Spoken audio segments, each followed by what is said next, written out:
Wala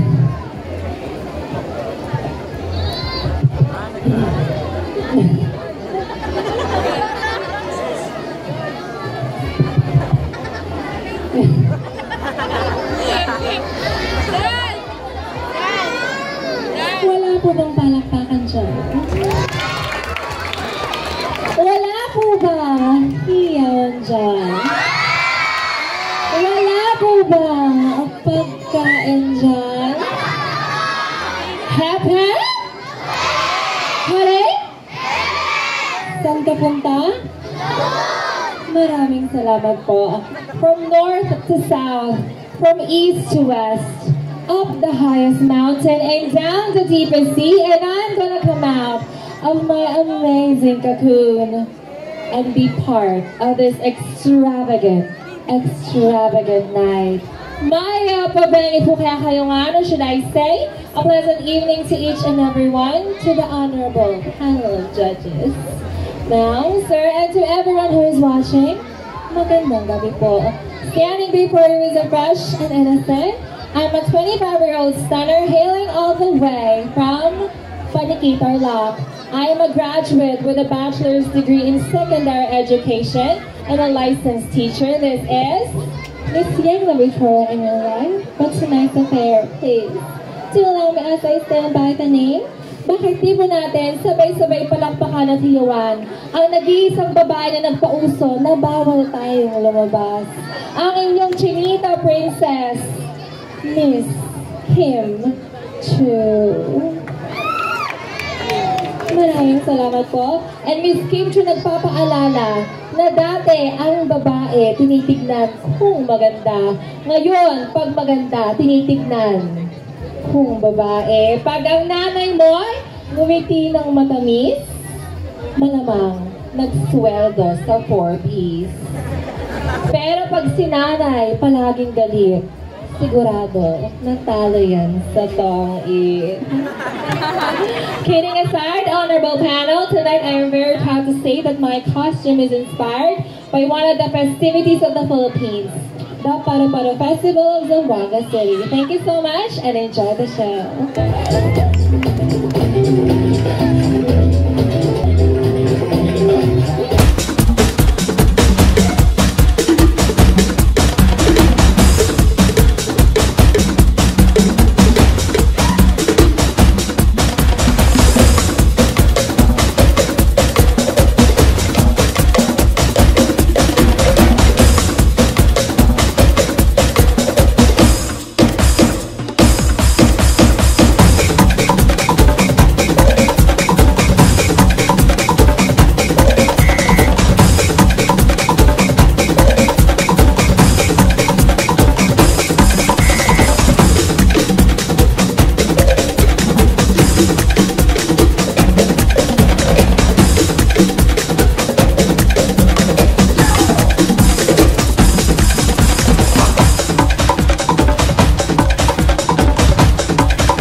Parang siyang Ahsoka trend. Diba? Number 9. Number 9. Picture, please. Picture number 9. Alright, for this picture, in your own words, how do you explain this picture? Thank you very much. Wow. Well, I would just like to begin, ladies and gentlemen, that the reason why we have different stands in life because of our different sets of eyes. And with that, we have different perceptions by the things that we see. And in this picture, in my opinion, I see a sunset and a person holding the heart sign. I believe that the sunset is something that symbolizes that at the end of each day, there's always hope. That at the end of each day, there will always be sunrise at the end of it. every one of us has their challenges that we face on a daily basis. Some of us may have problems on our lives. However, let's always take in mind that the sunset itself represents love and hope. Na minsan sa ating buhay, pahihirapan tayo. Minsan akala natin na ang kadiliman ay panghabang buhay na. Ngunit katulad nitong litratong ito, patuloy pa rin ang buhay dahil ang puso natin ay nasa ating sarili. Dahil bukas makalawa, lagi natin pakatatandaan na ang araw ay lagi pa rin tataas at lagi natin pagpapatuloy ang ating pangarap. Because life still goes on. And while our hearts are still beating and we can still see the sunset and the sunrise, we should always be good people. We should always choose to be kind, respect, and accept our differences.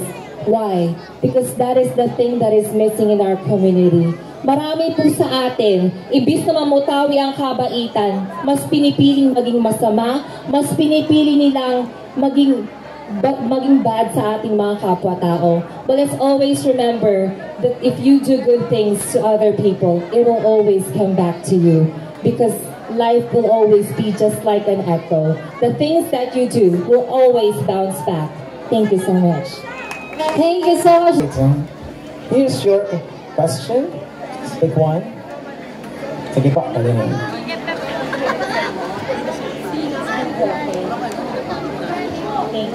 Question number 5.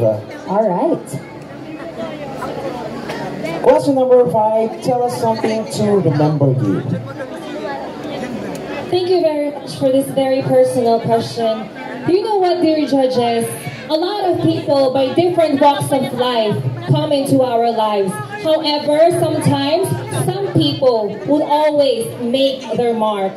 If I would tell you something of myself that you would remember me by as Miss Yangla Victoria or Miss Kim Chu, it would just be one word. And that would be, I am multifaceted. What do you mean by multifaceted? It simply means that I am someone that is not just a transgender or a human being. Instead, I am multi-talented. Instead, I am intelligent. Instead, I am a professional. Instead, I am more than just a trans woman. Because standing before you, I am a trans mother. I am a transgender teacher. And more importantly, I am a legitimate, I am a real advocate of economical and employment change. What is that, ladies and gentlemen? I was denied of teaching in school laboratories. Ayaw po akong pagturuin sa mga eskwelahan. Ngunit pinaglaban ko ang aking karapatan kung kaya't ako ay nakapasok. Because of this modern time that we are living now, transgender students are able to choose whether they want the female uniform or the male uniform. It is because of people like myself from Tarlac City who was once seen on television, who had made that mark that we are not just trans people. Instead, you should always look beneath our genders because most of us, just like myself, are multifaceted. Dahil kung titignan mo sila sa kanilang pangkaanyuan, hindi lamang po kami mga bading na naglalakad sa kalsada, bagkus minsan kami profesional at may nararating. Kung hindi man po kami nakapagtapos, kami mismo ay matagumpay sa kanya-kanya naming lakad ng buhay. Dahil kami mismo, sinisigurado namin na meron kaming marka na iiwanan sa mundo. Hindi lamang para sa tao at maalala kami ng bawat isa, kundi para pag-alis namin dito, may ngiti kami sa aming mga labi.